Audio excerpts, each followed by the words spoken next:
The David Pakman Show at davidpakman.com.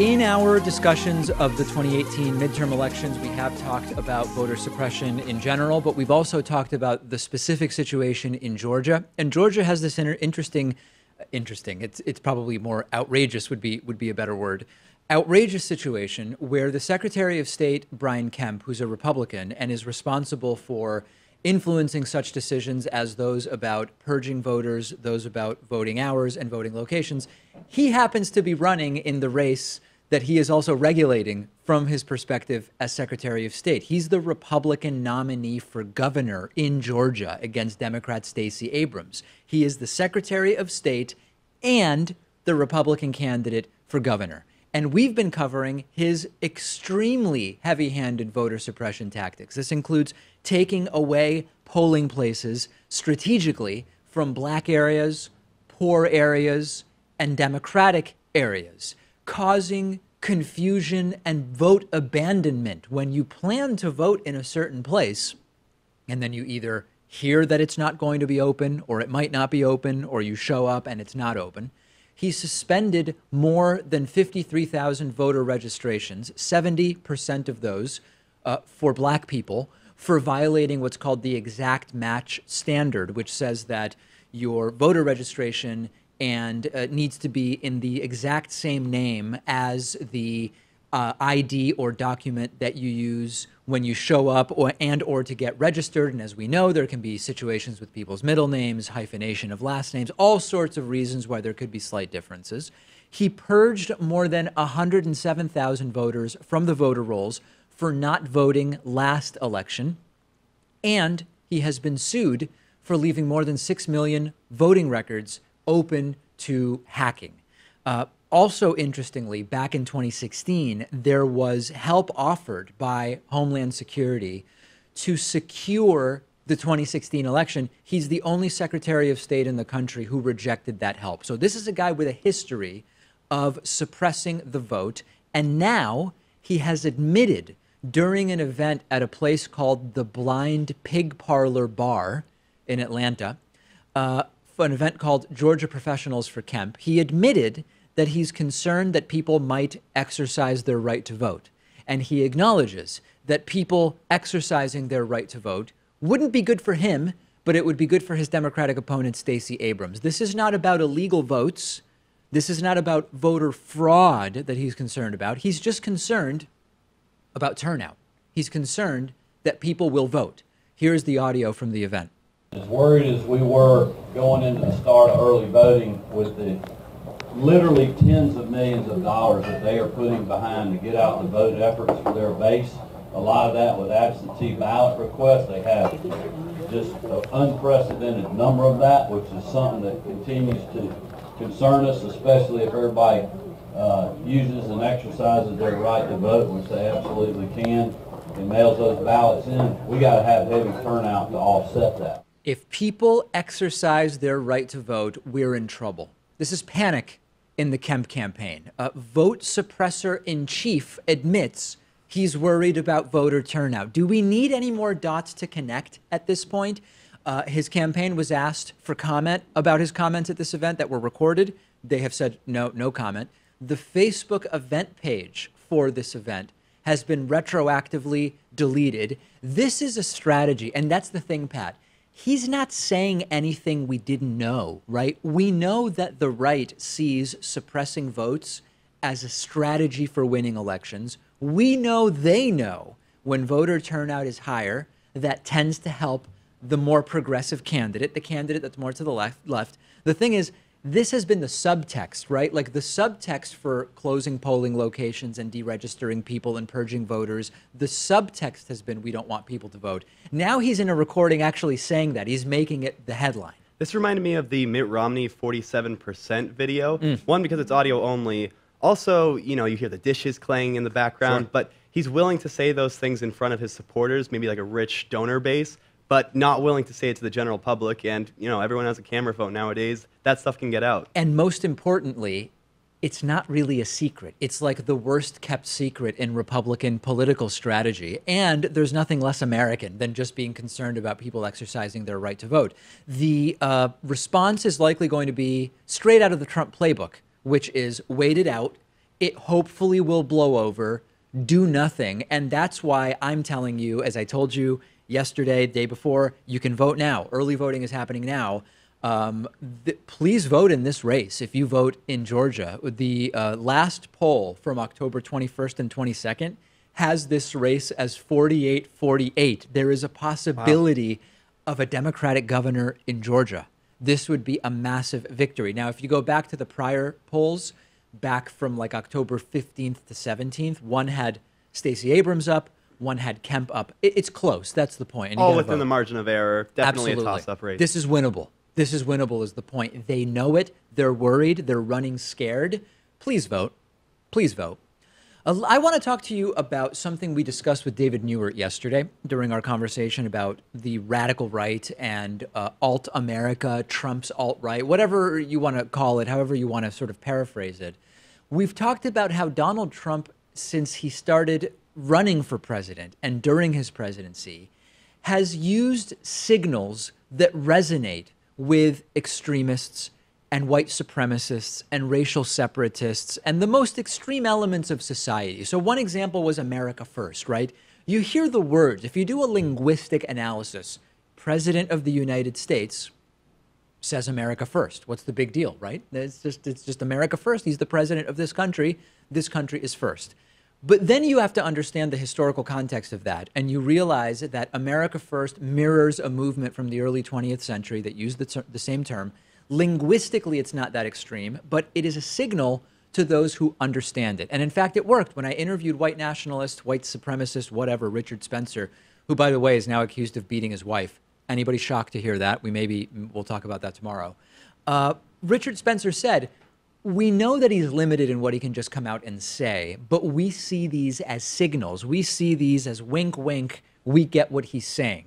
Now, Donald Trump is straight up saying he is a nationalist. Now, Donald Trump has no idea what it means to be a nationalist in the same way that he understands almost nothing about any political term, but he now is using the term, and he's also using his catchphrase, not a lot of people say this. I wonder why. Let's take a look at the audio and video. But I am very proud of our country. We cannot continue to allow what's happened to our country to continue to happen. We can't let it happen.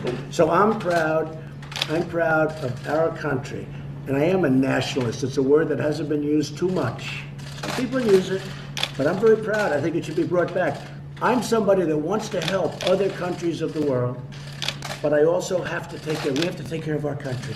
We cannot continue to allow ourselves to be duped on military and also duped on trade. So I tweeted about this and about this video and about Donald Trump now saying, I am a nationalist. And I got a ton of responses. And the ones that I was able to see, because they came from people who I hadn't already muted on Twitter, seemed to be, that were defending Trump, seemed to say, what's wrong with being patriotic and for your country? And so that immediately got me to the realization that in the same way that Donald Trump doesn't really understand what it means to be a nationalist, there's a lot of people who don't understand the difference between patriotism and nationalism. These are two different things. They're treated as if they're synonyms, but they're not. Patriotism, patriot, comes from 17th century French. It might actually come from an even older Greek word, patrios, which basically means of one's father. It means love for one's country, love for where one came from. Nationalism is a newer word. It used to be used interchangeably with patriotism. It has separated from patriotism since. And nationalism now means exalting one nation above all others and placing primary emphasis on promotion of its culture and interests as opposed to those of other nations or supranational groups.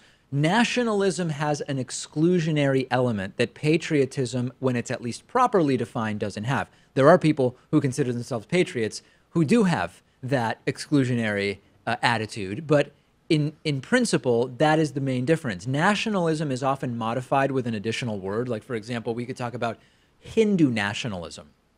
We could talk about, in the United States, a common type of nationalism is white nationalism. In South Africa, there was Afrikaner nationalism. There's no white patriotism. Patriotism just is patriotism. We can debate whether so-called patriotism makes sense. You can have a serious conversation about, is there any sense in being proud of where you by mere chance happen to be born? That's a debate. But where we really can't debate is the reality that patriotism and nationalism are two different things. If we list patriotic leaders in history, we could say, well, listen, Franklin Delano Roosevelt was a patriotic leader. The New Deal, Social Security, managing the post-Great Depression era, patriotism. Who were nationalist leaders of note, Pat? Ataturk, Ho Chi Minh, Hitler, Kim Il-sung from North Korea, Mussolini, Gaddafi in Libya. This is not great company, but it is Trump's company. Trump calling himself a nationalist has meaning. And I'm curious who told him to start using this word. If I had to guess, I would say Stephen Miller was probably a factor in Trump coming out and saying, I am a nationalist. I typically don't buy into the idea that Trump is playing three-dimensional chess. No. But I think he is in this case because, Really? well, it comes across as him just saying that he's a patriot by how he worded it in the context of that video, calling himself a nationalist. But it's also a dog whistle, right? It serves to bring out that base of supporters who are white nationalists, the people like Richard Spencer and Milo Yiannopoulos and those type of people who voted for him. Well, Anthony Scaramucci, one of the many former White House communications directors, he says that it is a sort of dog whistle, but it is not to rile up the right, that it's to anger the left, that it's a sort of trolling. Take a look at what Anthony Scaramucci had to say about this. Anthony Scaramucci, are you a nationalist?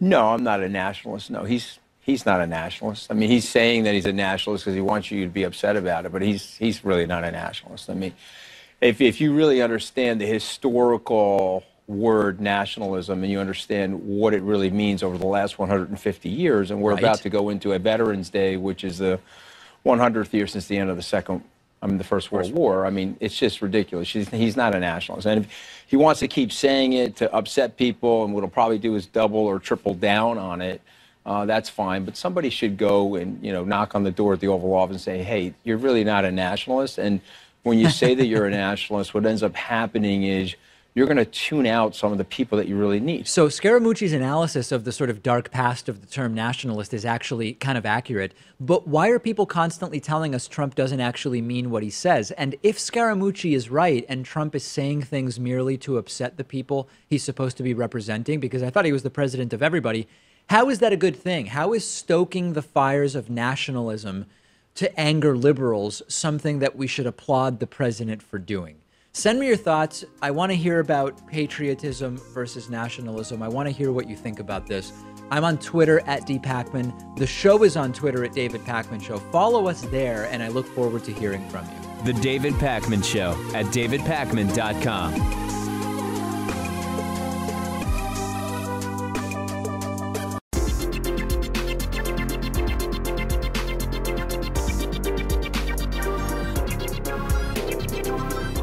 The David Pakman Show at davidpakman.com.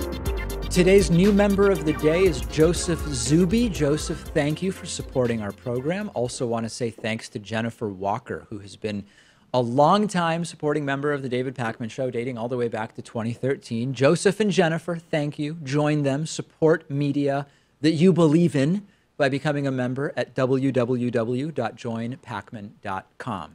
Let's get into this week's Hatriot Mail. If this is your first foray into the cesspool that is Hatriot Mail, here's a little introduction.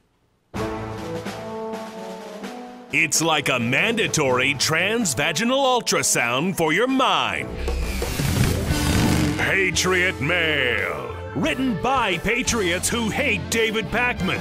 Because America. And because freedom. Sometimes I introduce the specifics of Hatriot Mail, sometimes I don't. This week, Hatriot Mail really needs no introduction, so I won't introduce it. You are racism. Obviously, you didn't sexually assault anyone. No one as beta as you would assault anything. I had a dream last night. David Pakman demonetized on YouTube, banned on Twitter. Just wishful thinking, idiot.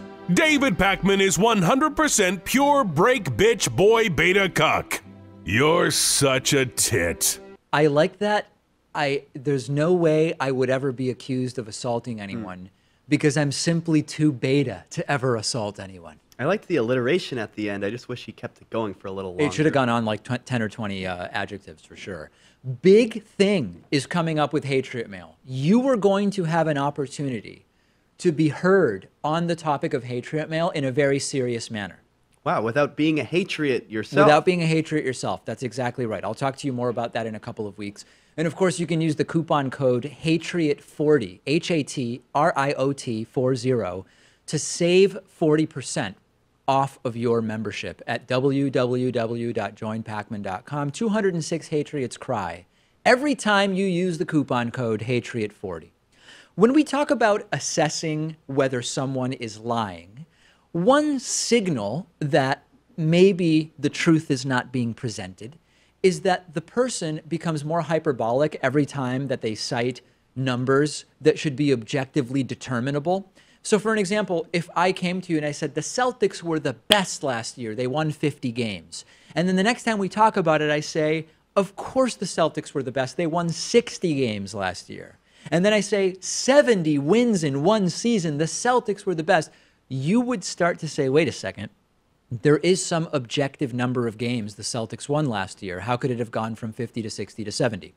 This relates to the story about journalist Jamal Khashoggi being killed in the Saudi embassy in Istanbul, Turkey.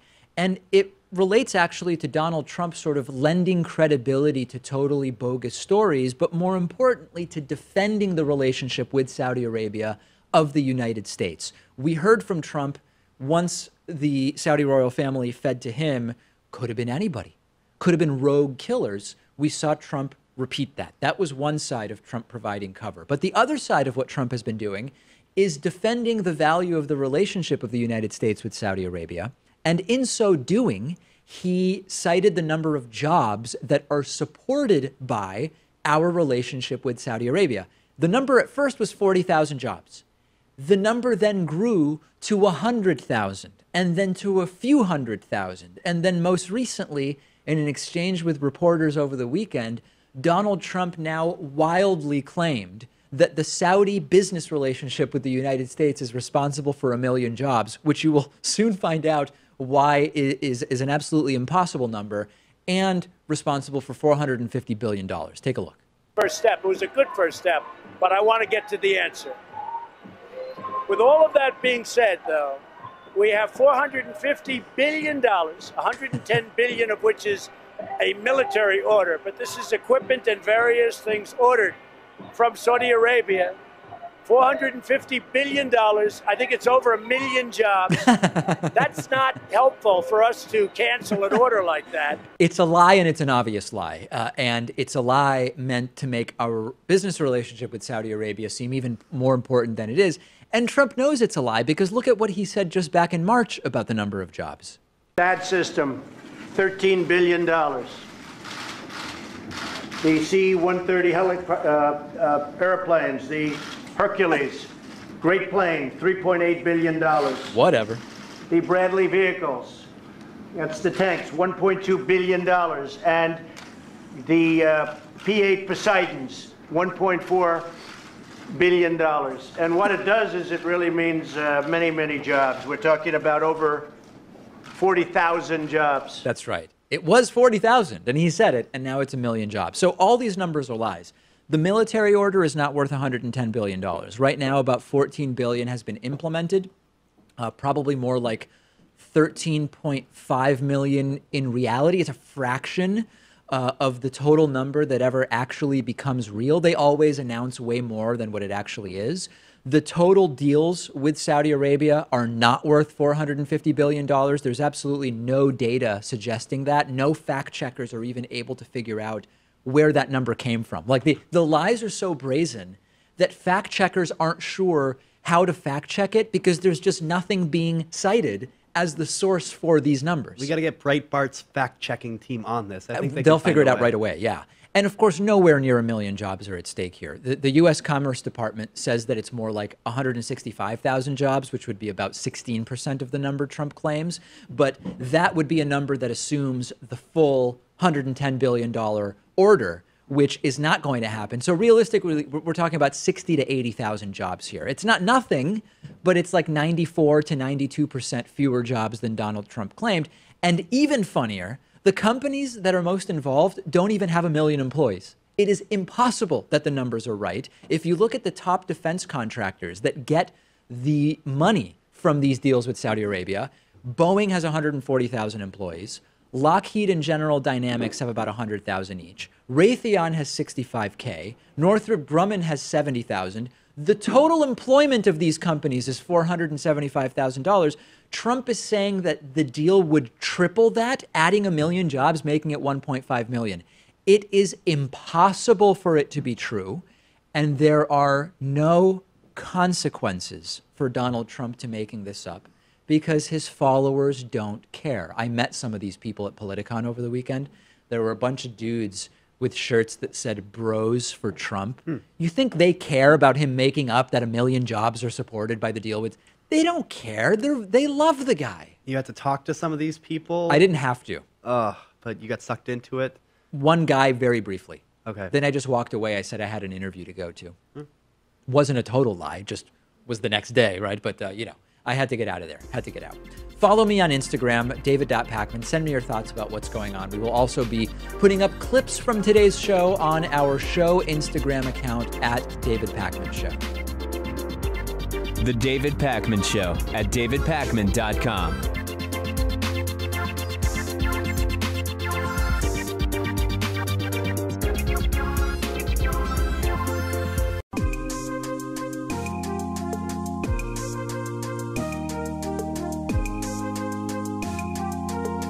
Welcome back to the David Pacman Show. I am joined today by Danielle P. This is the same Danielle who we spoke about last week when I told you that the Trump-endorsed Republican gubernatorial candidate in Nevada, Adam Laxalt, has been accused of rape, of very, very serious allegations, which allegedly took place in Louisiana some years ago. And today I am joined by Danielle P., the same Danielle P. I mentioned in that story, and we're going to hear from her directly today. Danielle, first and foremost, thanks for talking to me. I know that we've been going back and forth about whether you wanted to come forward and to tell us what took place, and you are here, and I really do appreciate it. Thank you. So let's start at the beginning.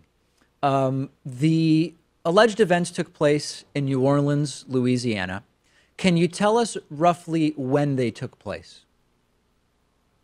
It was before Christmas in '96, and I was coming down here to look for a job, moving from Lake Charles, and so it was Christmas time, just before Christmas in '96.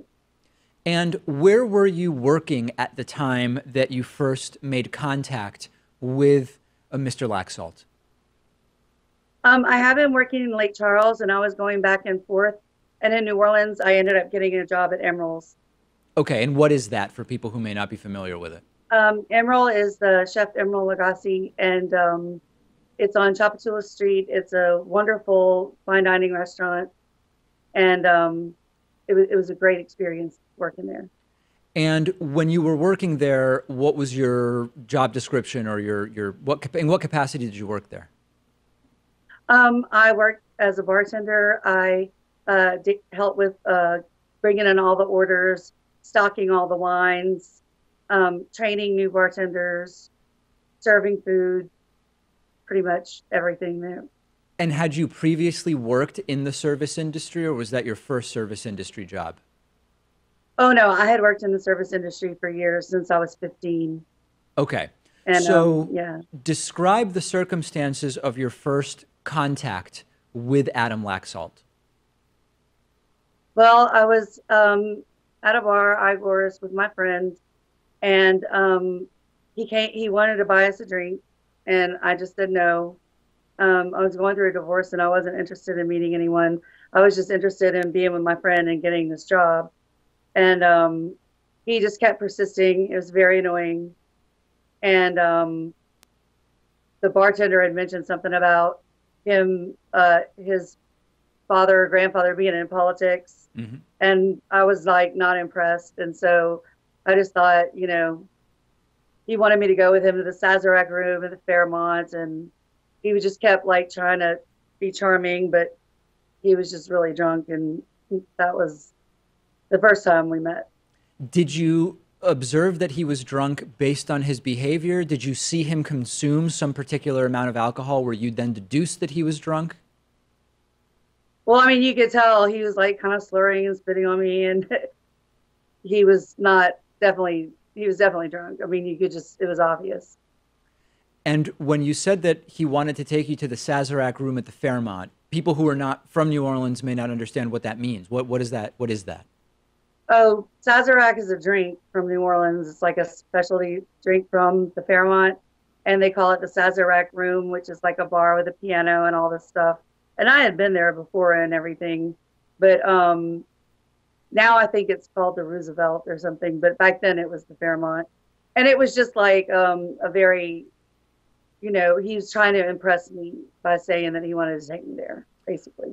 When you said you weren't impressed by Adam Laxalt's family being in politics, was it because of anything in particular about his politics and your politics, or you just generally didn't care if someone had been in politics?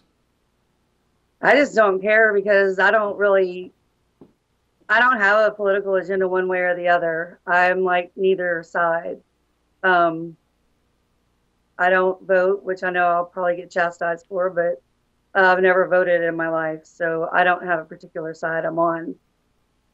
And as the night continued, what were the circumstances of your leaving, and what happened next? Well, it was on a later trip that I came in, and we had gone to a couple of different bars, and sometimes you see the same people at the same bars, and he was there, and again offered to give me a drink and wanted to talk to me, and I was just, you know, not interested, you know, but he just kept persisting. And I decided to leave early. I had to memorize the menus at Emerald's and learned the stuff for my job. So I decided to walk home, and he came out the bar and followed me. And before we go further with that, Danielle, just to clarify, this particular evening, which bar were you at? Cooter Brown's. Okay. And what's the location of that bar relative to the one that you originally met him at? Are these bars in the same general vicinity, or was it a different part of town? It's kind of a different part of town, I would say. Like maybe, you know, Cooter Brown's is like at the river bend at the end of St. Charles, and Igor's is on the other side of Napoleon down St. Charles. And so I was living like with some people that were like in the middle of those bars. So it wasn't anything in the quarter or anything. In the French Quarter, understood. So it's time for you to determine it's time for you to leave, and he follows you out of the bar. Yeah, I decided I was just going to walk home to save money in the cab. And he followed me, and he was like, well, let me at least walk you home. And I thought, well, that's probably better than walking alone. So I let him walk me back, and he babbled and just on, trying to impress me and stuff. And when we got there, I wanted to go in and, you know, just study my menus, go to bed. I was tired. And he asked if he could come in for a drink of water and to use the bathroom. And I figured, okay, you know, I mean, he walked me home. Why not? And Danielle, just so that I understand, at this point, although it wasn't someone you were interested in, you didn't care for his approaches that he made to you, you had no reason to think that he was going to do anything that would be violent or aggressive. He was just a guy you weren't interested in, but seemed like a person like anybody else. Right. Like, it just, I thought, well, maybe he's not as bad as I thought if he's going to walk me home, you know.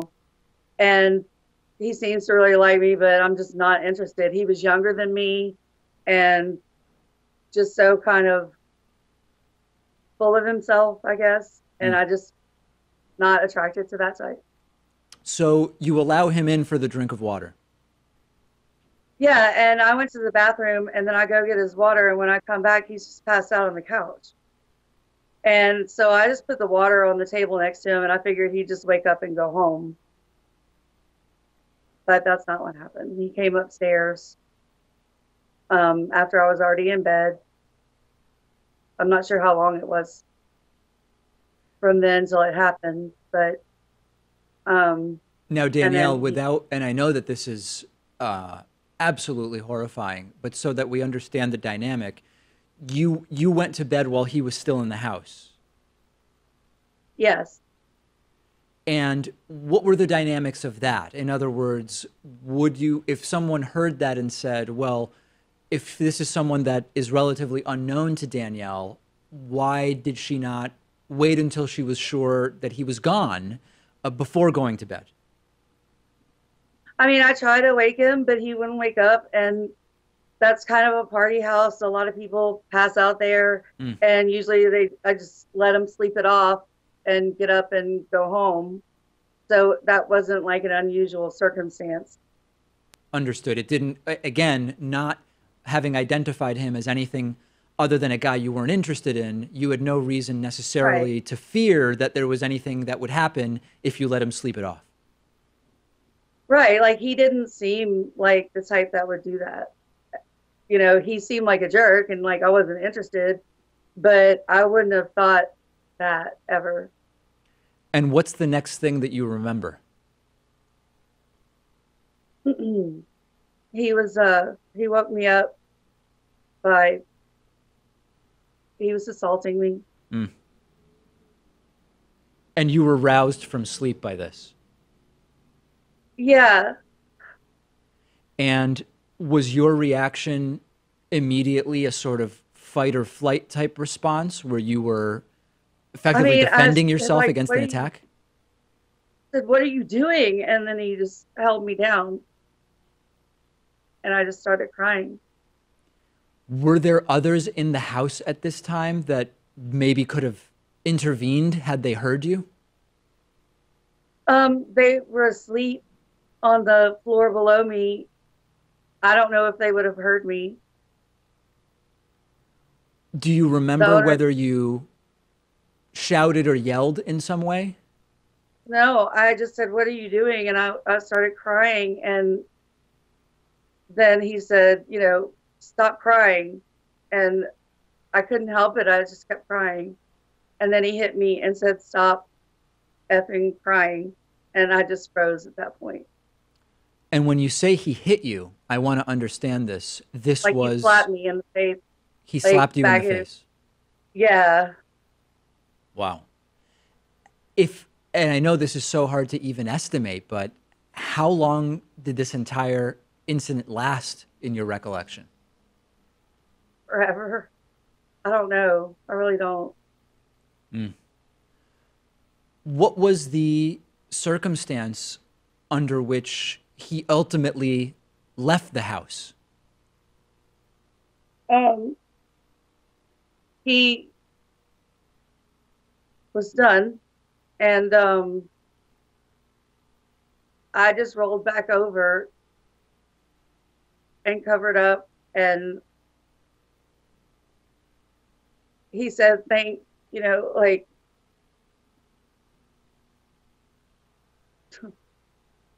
anyway, he got dressed and he left, but I waited a little while before I got up because I wanted to make sure he was gone.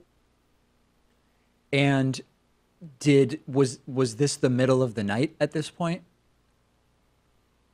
Yeah, I'm not sure what time. It wasn't, it was probably after midnight because I know I had to get up the next day and I probably wasn't staying out like that late that night. So, but I really don't remember what time it was. In the shock and trauma state in which you understandably found yourself after this incident, what did you do, if anything? I showered for a long time, and I just looked at the menus, but I couldn't study, and so I just laid down and tried to sleep because of work the next day. And did you ultimately make it to work the next day? Yeah, I just acted like it didn't happen, because I just had to focus on getting this job and moving here and starting my life over. Did you ever see him or speak to him again? No. Did you try to, or were you hoping not to? No, no. I just tried to forget it. I just tried to forget it and act like it didn't happen. And did it occur to you to report it at the time? I mean, I didn't feel like it would matter if I reported it because I let him in the house. And so I felt like it was my fault. Wow. So if I understand what you're saying, he hadn't forced his way into the house. And that made you feel as though if you did report it, that maybe even you would be blamed because you had allowed him in the house, or at least that he wouldn't be held accountable? Or that they wouldn't believe that it wasn't consensual. Wow. You know? That's what I thought. Like, they're not going to believe because I let him in. Wow. And do you know why you believed that that would be the case? In other words, certainly legally, that wouldn't be the case. Once you let someone in, it's not legal for them to rape you. But do you have a sense of at the time why that was a fear that you had? I mean, I really just didn't want anybody to know. I was embarrassed and I was just felt stupid. And I just didn't want anyone to know. And I just wanted to forget it. And I did for as long as I could. And Danielle, have you spoken to other media about what took place on that day in 1996?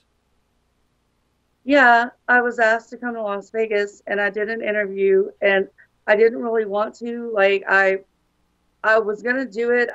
Only reason I want to do this is for other victims to come forward because I know there are others I know of, and I would like them to come forward. And Danielle, I apologize for interrupting, but this is so key. You're saying you know of other victims of Adam Laxalt's? Yeah.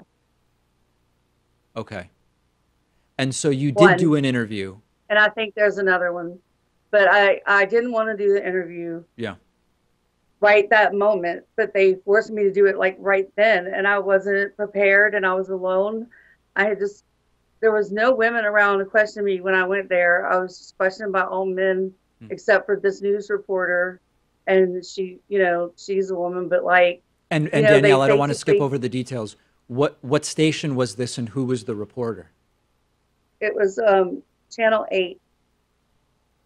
Is that CBS 8 in Las Vegas? Yes. And what was the reporter's name?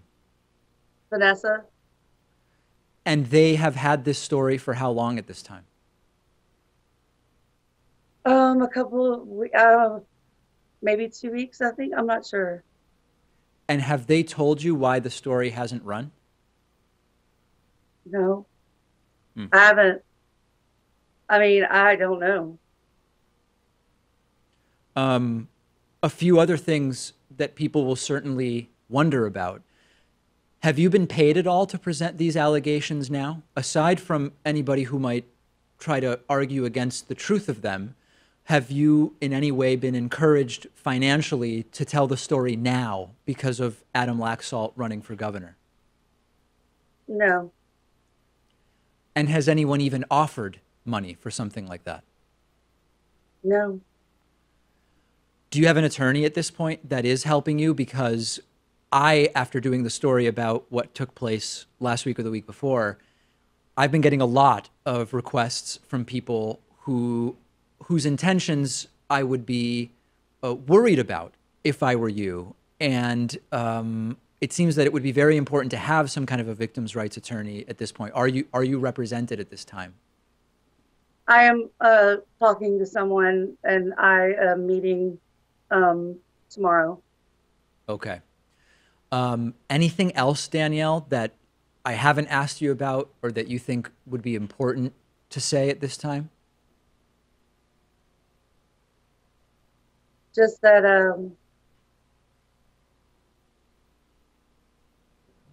I almost regret coming forward with this because it's just been so hard on me.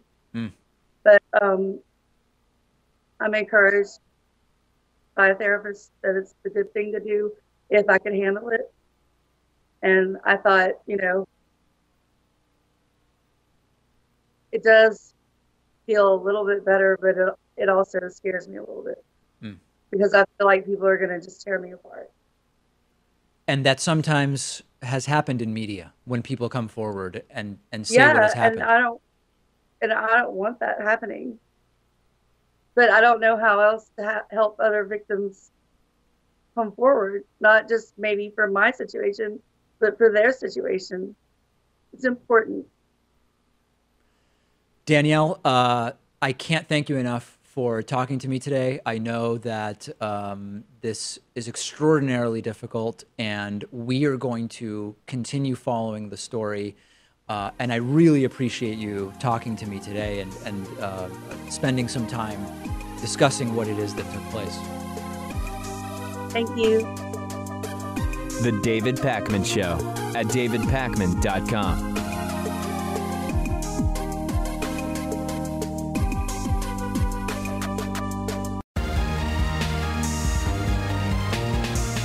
The David Pakman Show at davidpakman.com. Hey, here's a really weird story. You might remember Fox News host Megyn Kelly, who is no longer a Fox News host. She actually left Fox to much fanfare, I would call it, to much attention, and she got 2 NBC shows. There was going to be this Sunday night weekend special where, like, on the first or second episode, she interviewed Alex Jones, and it was sort of a letdown that it was going to be this big blockbuster show when she was able to get unhinged conspiracy theorist Alex Jones as one of her primary interviews. And then she has this daytime show, and the daytime show has been total cringe. I mean, an absolute disaster. We've done a few stories about just the terrible ratings and how it was really a pretty bad move for NBC, and that she's just not really the right fit for that sort of daytime, softer, more milquetoast type show. So cut to yesterday, where she did a really odd segment about the hard-hitting topic of Halloween, which is upcoming, and she still managed to say something ridiculous. This is Megyn Santa is White Kelly, and she was reminiscing yesterday about the good old days when she was a kid, when it was fine for white people to wear blackface. Blackface, of course, is the makeup used by a non-black performer playing a black role, and it has a long history of discriminatory intent, and the sort of context of it is pretty disgusting when you understand it. Really hard-hitting segment, and she still manages to get attention for her show for something completely negative. Take a look.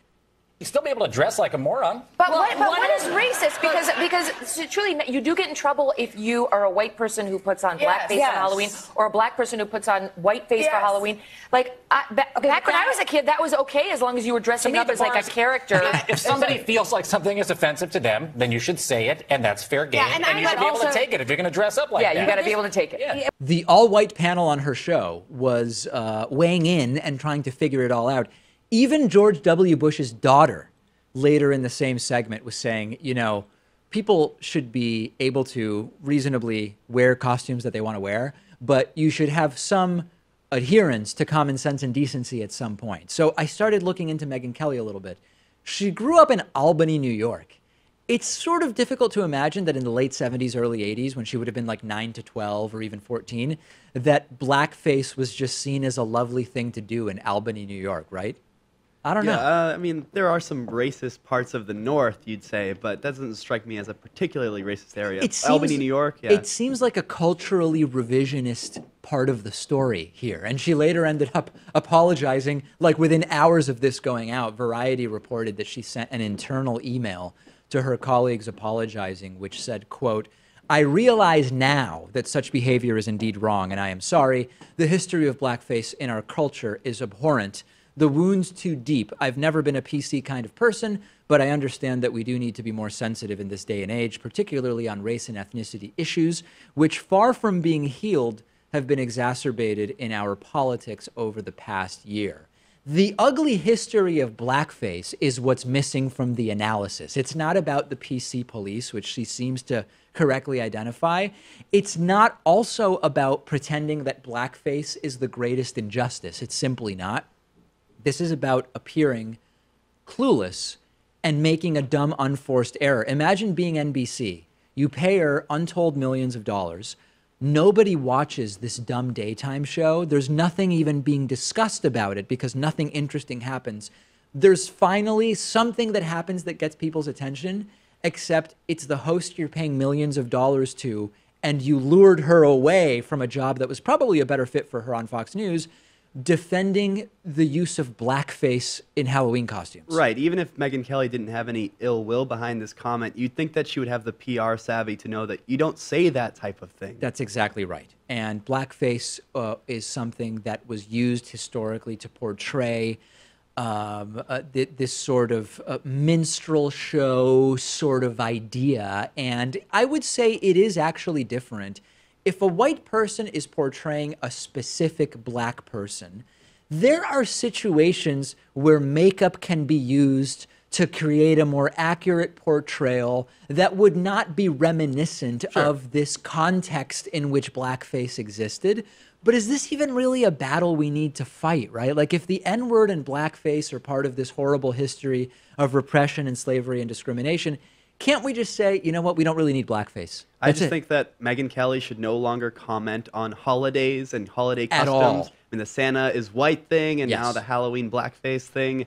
What has she got to say about Thanksgiving? I don't know. Was she part of waging against the war on Christmas at Fox News? I don't remember. Bill now. O'Reilly covered it so extensively, I Yeah. don't think he even needed She her didn't to. even really need to. Yeah, that's right. There was an interview that took place in September with the Daily Caller where the president, Donald Trump, claimed that there are more than 100 pictures of Special Prosecutor Robert Mueller and fired FBI Director James Comey hugging and kissing each other. And when that was reported, it seemed like an Onion article because this is a really weird thing. It's hard to believe that there are 100 pictures of James Comey and Robert Mueller hugging and kissing. And if the pictures did exist, it would be unusual, I guess, for Donald Trump to have those pictures. We now have follow-up to that story. The FBI has followed up. A BuzzFeed reporter submitted a FOIA request to the FBI specifically for pictures of James Comey and Robert Mueller hugging and kissing. And the FBI responded to the FOIA request by saying they are unable to locate any such photos, not a single one. Now, that doesn't confirm that no such pictures exist. A FOIA request doesn't mandate that any related document or image or video be released. But barring some issue of confidentiality or national security, the FBI would release such pictures if they had them. But they don't exist because it was ridiculous from the beginning. But what we do have, interestingly enough, you know what I'm getting to. We have video of Donald Trump appearing to give James Comey a kiss. At least it's an air kiss followed by a hug and what might be a kiss on the cheek. Take a look. Oh, and there's James. He's become more famous than me.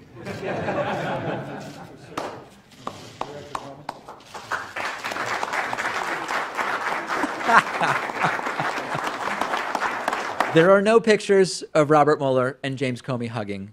There are no pictures of Robert Mueller and James Comey kissing, even though Donald Trump claimed that he has 100. But it appears that we do have video of Donald Trump kissing James Comey, which is unusual. It's not usually the way you would expect the president to greet an adversarial FBI director. Yeah, I mean, maybe the kiss on the cheek in some cultures, that's okay. Oh, in Certainly the hug Argentina, is of okay. course, yeah. But the air kiss is actually the most surprising to me. This is not important because anybody thought that Trump really might have 100 pictures of Mueller and Comey kissing and hugging. It's important because it's part of this compulsive lying and megalomania. It's a waste of government resources and tax dollars that now go to fact-checking the obvious, habitual, chronic lying of Donald Trump. It's also arguably sort of thinly veiled homophobia. There's kind of a subtle implication of hundreds of pictures of Mueller and Comey kissing each other.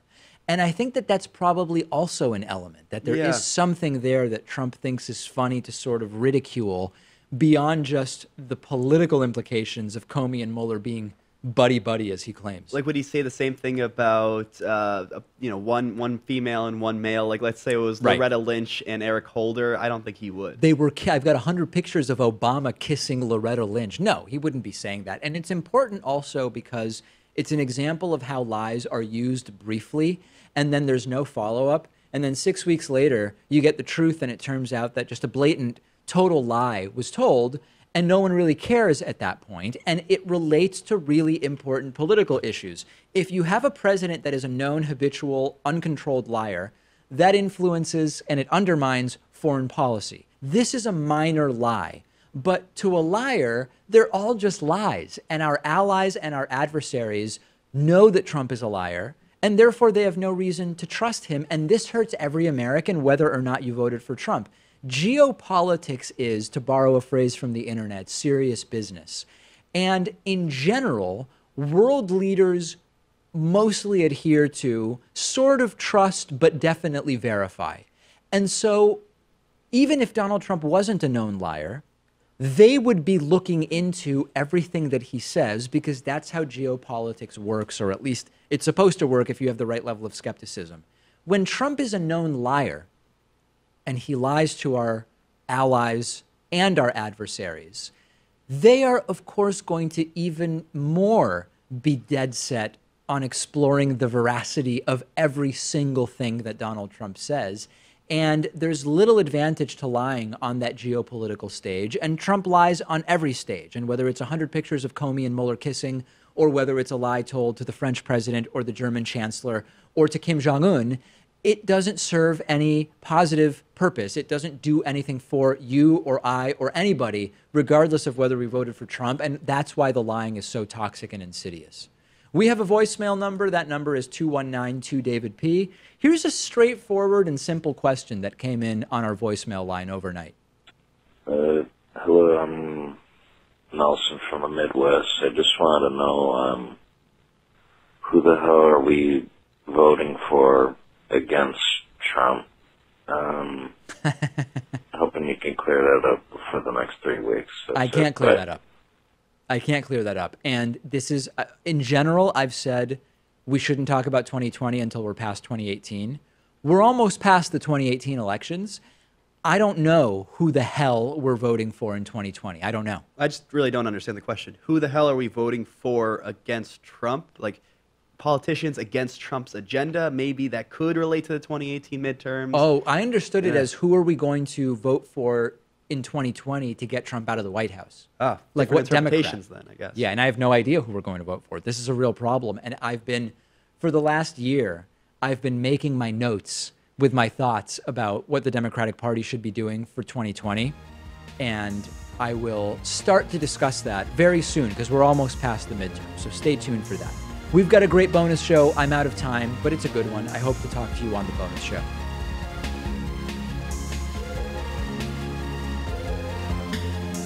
The David Pakman Show at davidpakman.com.